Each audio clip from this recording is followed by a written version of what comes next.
ya kalau misalkan gue nyinggung sedikit misalkan kayak politik pun sama mengabuse hal yang sama gitu. Dia memaksa otak lu draining sampai akhirnya lu nggak tahu mau milih yang mana. Itu juga salah satu cara gitu yang bisa digunakan kayak gitu sih.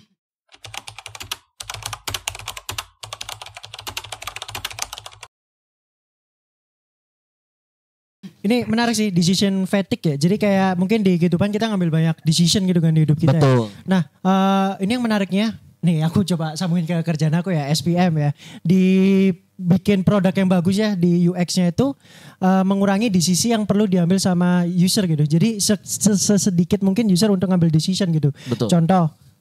Paling gampang deh kalau misalnya pilih payment methodnya udah dipilih gitu. Jadi kayak misalnya kita belanja di Shopee, itu yang dipelajari kita paling sering pakai payment method apa. Jadi user nggak perlu ngambil decision gitu di sana. Itu sih bagusnya ilmu bisa dipakai di segala macam ranah kehidupan. Okay. Kelas. Tadi gunanya apa? Apa? Gunanya apa? Nggak ada. Tidak ada pengulangan. Cocok sekali ya. Iya, kalau di bahasa PM itu kita sering nyebutnya cognitive load-nya dikurangin. Cognitive load-nya user dikurangin. Nah, cognitive load ini juga sesuatu yang sama sih sebenarnya mempengaruhi juga. Cognitive load adalah di mana otak lo itu dipaksa untuk berpikir atas sesuatu gitu. Jadi dipaksa berpikir. Tapi yang kita tadi bilang juga sih, ketika rekomendasi pun tadi ada trapnya juga sebenarnya. Rekomendasi itu nggak selamanya. Ya again, dari sisi kita tuh merasa orang lebih pleasant gitu ya. Cuma at some point juga kadang mereka ketika terlewat misalkan gitu ya. Yang harusnya milih dulu, kelewat, balik lagi. Itu juga sama-sama aja sebenarnya bikin another point of decision. Intinya yang menurut gue paling bertanggung jawab untuk ngekontrol itu emang diri kita sendiri sih. Tapi gue mau nanya deh buat lu masing-masing ya. Menurut lu dalam keseharian lu, decision apa yang paling draining buat lu di luar kerjaan? Kalau mungkin nentuin baju, nentuin apa? Kalau gue sih, yang paling draining. Kalau gue ya, milih makan sih. Ketika online food gitu ya, jujur ya online food. Kayak kan biasanya bosen ya sama makanan di sekitar kita ya. Kayak masa ayam geprek lagi, masa ketoprak lagi kayak terus aja. Coba, itu lama sih. Udah gitu pas mau beli ini, ini kayak murahan ini deh. Cek aplikasi lain dulu, ini murahan yang mana. Kayak gitu-gitu tuh secara gue gak sadar gue bisa spend waktu misalkan 30 menit buat beli makan yang gue makannya paling 10 menit gitu. Dan selalu selesai, temen lu udah mau makan. Bener. Temen lu udah mau makan. Dan udah makan bukannya istirahat, malah makin capek gitu habis makan. Aduh capek banget nih makan doang gitu ya. Itu hal yang emang menyebalkan sih. Tapi ya udah gitu. Lu apa bener? Gue milih baju lagi. Gue pernah 3 kali ganti baju. Tuh kan emang setiap orang belum berangkat. Iya. 3 kali ganti baju. Iya tuh kan. Jadi lu merasa kayak belum matching atau belum. Yang kain baju lu siapa? Ya laundry. Itu udah pengurangan decision tuh gue nge-laundry. Mahal. Delegate. Lu milih makan sih. Milih makan sama ya. Milih makan. Iya. Gue malah cenderung kalau makan setiap hari makan itu aja. Kita juga udah tahu makan gimana. Gak bisa diceritain. Gue gak tahu ya itu saya apa enggak. Tapi cuma asli. Mungkin nanti ketika lu jadi Mark Zuckerberg. Lu tahu rasanya makan tuh variatif. Enggak, tapi kan gue bilang tadi Mark Zuckerberg juga biasanya kalau sarapan gitu dia ya udah sandwich gitu, kadang salad gitu. Yang diceritain kan? Iya sih benar. Kemarin gue ke rumahnya. Wis. Bukan karena gak punya uang. Berarti kan orang makannya itu aja karena satu gak punya uang. Dua karena mengurangi decision. Iya. Berarti emang intinya semuanya juga butuh duit. Iya. Enggak, tapi ya. Sambil menyelam minum air. Menunya itu tuh aja makanya sandwich aja. Ada satu menunya itu aja sandwich. Jelas. Bener. Tahu tempe kita tahu tempe bener. Tahu tempe telur. Bener. Kalau nggak tahu tempe, kalau nggak tahu telur, tempe telur. Bener. Tapi menurut gue ini akan relate sama satu istilah yang sering kita dengar ya, kayak uang itu tidak bisa membeli kebahagiaan, tapi ngasih lu banyak opportunity buat mendapatkan kebahagiaan. Salah satunya kayak gini, lu bisa delegate task lebih banyak dan lain sebagainya. Tapi menurut gue itu bukan jadi boundaries juga sih. Kadang lu bukan jadi challenge juga. Banyak hal yang tanpa uang dan sebagainya bisa kita manage juga sebenarnya untuk lebih positif. Makanya banyak orang-orang yang tadi kita bahas di awal, topik yang Jojo bring up adalah orang kok sibuk terus hidupnya ya. Kayak kerjanya cuma itu aja. Tapi kok Jo ini meeting ini sibuk banget. Kayak banyak banget yang dikerjain gitu. Padahal kalau kita kayak ngurus negara aja. Padahal jamnya orang kan sama ya. 24 jam per hari nah, gitu. Ini juga yang menurut gue jadi motivasi penting. 24 jam. Lu berapa? Gue kayak 25 deh. 25. Jelas. Nego sejam. Terus. Iya tapi emang ini hal yang jadi menurut gue reflection juga buat kita sih. Kalau kita bisa ngeliat ada orang-orang yang 24 jam itu bisa sangat-sangat maksimal. Iya. Kok kita 24 jam kayak capek banget dan gak kelar-kelar gitu. Iya. Dan itu biasanya terjadi tanpa kita sadari. Betul. Tiba-tiba udah sore nih, udah malam nih. Bahkan kadang ada orang-orang yang kayak udah mau makan lagi nih yang tadi kita. Ternyata si energi manajemen ini ya. Bener, energi manajemen itu menurut gue hal yang sepele, quote on quote. Gue pernah punya pengalaman. Jadi dulu gue ada kerjaan dadakan tuh. Jadi selevel VP itu tuh minta data disiapin buat besok pagi. Sementara dia mintanya sore. Pengen lu tonjok gak sih? Enggak sih, kalau pipi enggak sih. Enggak berani juga nonjok. Mantan pipinya Tolong dicari. Enggak berani dong. Enggak boleh Jadi dong. dia minta. Terus akhirnya ya udah kerjanya dibawa pulang dong. Nah cuman temen gue kayak udah menerapkan energi manajemen lu. Oke. Pas sampai rumah itu kita meeting kan, regroup lah. Oke. Kita ngerjain bareng.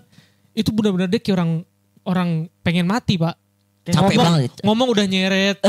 Iya benar-benar. Ya udah Bi kerjain aja kayak Betul, gitu. betul. Buset nyeret banget. Betul. Kayak bener-bener beda banget gitu. Betul. Dan gue baru tahu kayak ada orang se kayak gini.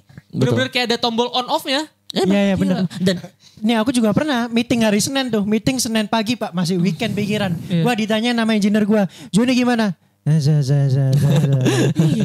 Tapi lu secara sadar gak kayak gitu? Apa? Gak sadar Pak. Emang kayak ada tombol on off ya? Emang belum nyala Pak. dan yang gue bilang tadi, apalagi kalau dengan segala hal yang kita lakukan tadi, ditambah lu terjebak dalam tadi gue bilang ya, introvert extrovert itu juga. Jadi kayak situasinya malah makin memaksa lu semakin tertekan gitu untuk ya kira-kira kayak udah iya aja deh gitu. Tapi ntar pas lu evaluasi kayak harusnya gak kayak gini nih gitu. Iya, Harusnya iya, gitu tuh.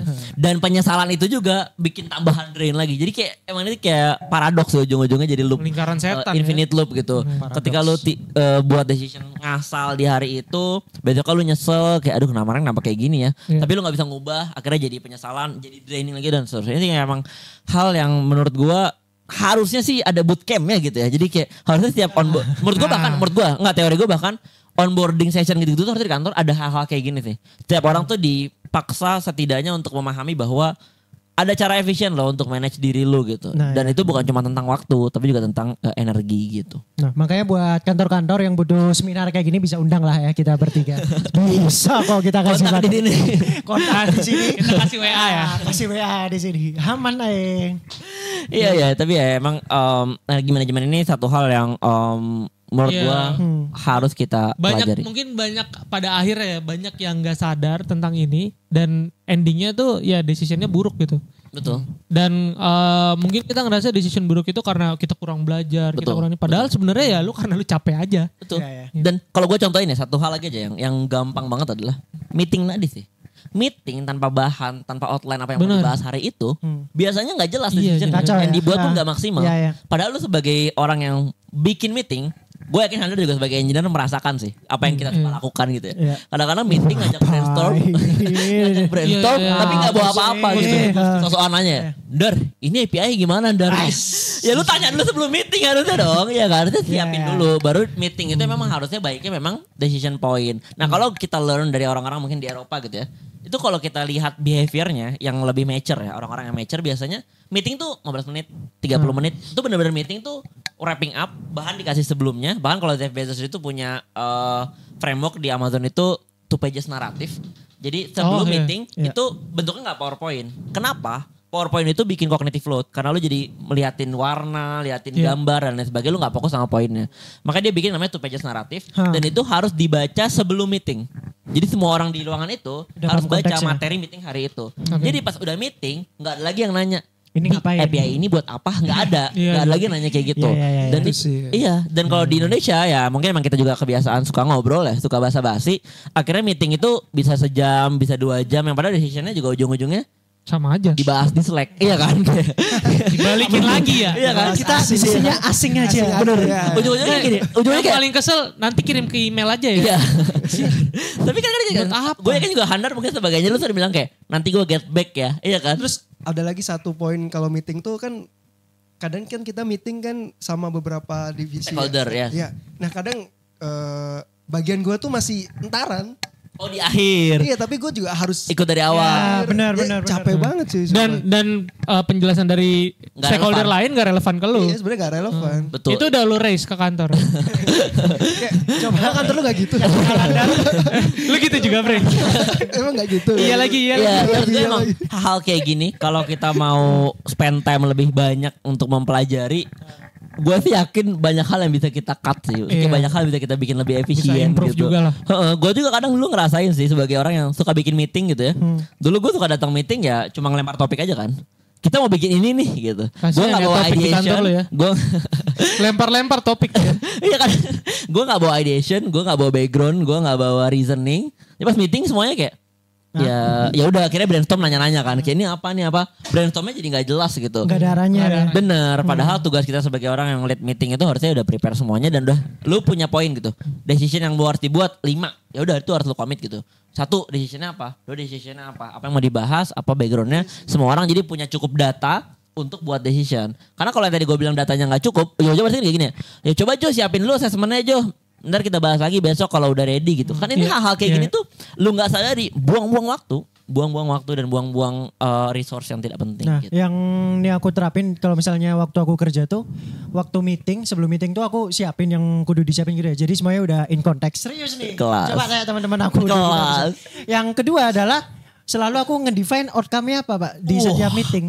Jadi jelas gitu. Kayak nih habis meeting ini hopefully kita bisa ngeraih A, B, C, D, E gitu. Jadi jelas gitu meetingnya Pak. Nah, mungkin ini bisa diterapin teman-teman juga. Nggak semua aware juga, apalagi mungkin engineer yang nggak punya pemahaman kayak ternyata decision itu matters gitu. Mereka malah lebih milih gue mending mikirin algoritma gue daripada gue tahu ada konsep ini gitu. Nah ini yang mau yang gue satu lagi harus tekankan adalah harapan ya pas meeting itu orang otaknya di meeting. Iya, jangan kemana-mana. Fokus kan? Betul. Ya, jadi bener. kalau lu bisa Fokus tuh juga susah punya tuh. waktu 15 menit dan materi semua udah ready, orang tuh datang dalam keadaan ready siap making decision. Tapi kalau tadi kayak Handar, meeting 2 jam, bagian Handar 20 menit terakhir. Berarti sejam setengah pertama tuh kayak udah gue mikirin ini, mikirin itu, mikirin pasti tanya di akhir kayak tadi bahas apa aja gitu. Tadi ngomong Ada dulu yang mikir lagi meeting nih, nanti sebat di mana Pak? Buset, seru banget. Ada dulu gue asli, nanti sebat di mana ya abis ini? Asli Pak, gue ditanya kayak gitu. Bahkan kalau Simon Sinek bilang, kalau ada yang meeting, naruh HP di meja, dia gak bakal mulai meeting. Nah gimana kan kalau ada meeting? Lagi meeting. Lu tau gak sih kalau meeting kita kadang ada yang buka laptop kerjaan hal lain gitu. Iya. Kalau Simon Sinek ada yang meeting, naruh HP di meja, dia gak bakal mulai meetingnya. Nah, karena bagi HP dia di meja berarti Terus nggak dipakai HP. Tapi bagi dia itu ada distraksi gitu.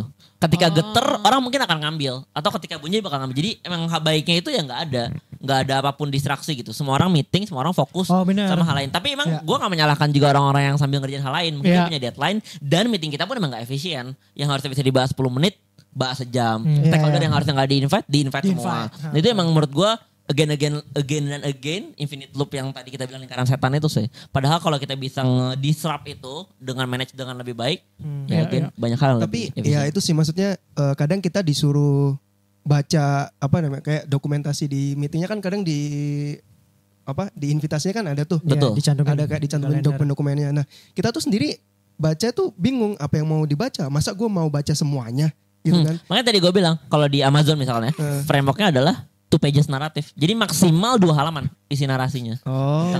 Bentar. Yang dibilang Handar itu. Jadi di meeting itu udah dikirim nih 2 pages naratifnya. Bener. Terus kata Handar, masa gue baca semua. Berarti masalahnya di siapa? Enggak, yang Anda pikir pasti banyak kan. Iya maksudnya dokumennya tuh banyak. Tapi kalau kita punya awareness kayak ya yang lu baca tuh mana yang relate sama lu dan kira-kira ada nggak decision yang bisa lu ambil gitu loh. Mungkin ini gua simplify lagi ya. Kalau di dunia bisnis itu terkenal, gue yakin semua nih pernah bikin juga namanya executive summary. Sesuai namanya, executive summary itu berarti kesimpulan atau ringkasan buat tim eksekutif, buat mereka making decision. Nah inilah yang disebut tadi gue bilang 2 pages naratif pun sama gitu. Tujuannya adalah lu ngasih enough data ke orang tersebut supaya dia bisa making decision. Lu bayangin kalau lu minta, kan gue yakin lah kita semua kadang suka nge-raise atau suka nanya ke atasan kita gitu kan. Tapi gak lengkap konteksnya. Mas ini gimana ya mas? Lah apa yang gimana ya kan? Jelasin dulu kan situasinya masalahnya apa. Kayak misalkan lu ngoding gitu. Mas ini gak bisa nih codingannya. Lu pernah cerita ada temen lu yang ngelakuin hal kayak gitu kan. Ya boro-boro Handar mau ngebimbing. Lu codingannya di mana aja gua gak tahu. Lu baca codingan aja belum ya kan? Masa gue baca codingan lu semua ya? Iya kan? Iya kan benar. Lu Emang itu jadi bukan. Tapi yang perlu itu sebenarnya yang kita butuh tuh advice di titik yang kita nggak bisanya kan. Dan kita harus nge-supply enough data buat orang tersebut bisa making decision. Kayak yang tadi gue bilang misalkan gue nanya Jo makan apa ya hari ini? Ya kan Jojo pasti banyak mikirnya dong. Coba kalau gue kasih Jo kita makan padang atau makan ini ya. Jojo pasti oh ya udah makan padang aja lebih enak gitu misalnya. Dan lain sebagainya. Itu menurut gue juga hal-hal yang ya again lingkaran setan. Dan menurut gue bisa dimulai dari kita-kita sih yang punya awareness. Lu coba mulai dulu dan kita coba bikin sistemik. Tapi yang paling susah ambil decision itu satu sih, Libra. Gue gak tahu. Kalau Gemini bang, kalau Gemini bang, sikat semua. Gak mungkin gue kalau gue pernah ngalamin, mungkin di level yang baru masuk kerja ya, itu sering banget mereka tuh bingung. Betul. Terutama tentang meeting, betul. Tentang agenda sesuatu dengan stakeholder. Jadi menurut gue yang paling bener tuh adalah sudut pandangnya tuh yang pernah dibilang sama Farhan, bahwa orang itu setiap waktunya tuh punya harga. Betul. Gitu. Menurut gua sudut pandangnya ke situ dulu. Jadi ketika lu mau nggak usah meeting deh, lu ngechat dia aja, yang lu expect balasan dia, lu udah ngabisin waktu dia dan ada harga di waktu, kan? ada gajinya kosnya. dia kan kos kan. Benar-benar. Nah dari sudut pandang itu nantinya lu bisa nge-build struktur thinkingnya ya kayak tadi dibilang Farhan. Harus efisien kan. Harus efisien. Sebisa mungkin lu makan waktu dia itu sedikit, tapi jawabannya tuh udah comply ke semuanya. Betul, gitu. betul. Makanya sebenarnya kayak di teori misalnya Pareto Rule, gue kan semua juga pernah tahu Pareto Rule kayak 20% itu mengimpact 80% gitu ya. Itu kan yang diharapkan semua orang untuk kita lakukan kan. Cuma kita kan seringnya kebalikannya kan. 80% draining, kelar cuma 20%. Bener kan? Bener kan? Kebanyakan overthinking. Kebanyakan decision point yang gak penting yang kita buat akhirnya yang kelar cuma 20%. Makanya menurut gue take away paling penting di hari ini adalah time management itu gak cukup. Benar. Dan lu harus punya kemampuan untuk energy management. Dan ini pun tentunya gue bisa bilang gak bisa lu expect besok ideal semua orang ngelakuin hal yang sama. Cuma bisa lu mulai dari diri lu sendiri sih. Dan dengan membuat suatu planning, suatu habit, suatu persiapan, itu akan ngebantu banyak hal dalam diri lu. Dan ketika lu punya juga pemahaman tentang chronotype atau energy patterns lu juga bisa lebih efisien dalam mengerjakan segala hal gitu. Ya, mungkin aku ya juga sebelum closing gitu ya. Dulu Enggak, kan kita masih sejam masih lagi. lama. Masih sejam kita lagi punya nih. waktu lama gitu. Masih lama. Ini sih yang mungkin tadi kan aku intro bilang aku sering burnout dan lain sebagainya gitu ya. Nah, tapi setelah baca-baca teorinya gitu ya. Setelah ke psikolog. Bagusnya ya bisa lah ke psikolog tapi bukan saya. Nah, ya waktu baca teorinya dan paham, ini aku punya satu sistem yang bagus, mungkin teman-teman bisa baca bukunya namanya Getting Things Done nih, bukunya David Allen. Nah, itu tuh dia dijelasin cara untuk bikin mind kita nggak occupied gitu sama tas-tas yang emang nggak jelas ataupun apapun itu, dan gimana cara kita fokus ke apa yang ada di depan kita sekarang. Betul. Nah, frameworknya itu ada 5 cara. Yang pertama itu nge-capture. Jadi semua yang lu pikirin pada saat itu lu ada waktu dedicated time untuk nangkep gitu. Betul. Nah, kalau misalnya implementasinya di aku di awal minggu, biasanya aku jabarin semua produk yang perlu aku kerjain, aku dividein satu tasnya ada apa aja. Terus yang kedua nge-clarify. Nge-clarify itu dalam artian kayak, oh tas ini tuh perlu action item apa, outcome-nya apa. Nah itu penting banget tuh. Soalnya kadang pikiran kita itu ternyata ke-occupied sama hal-hal yang belum kita define. Betul.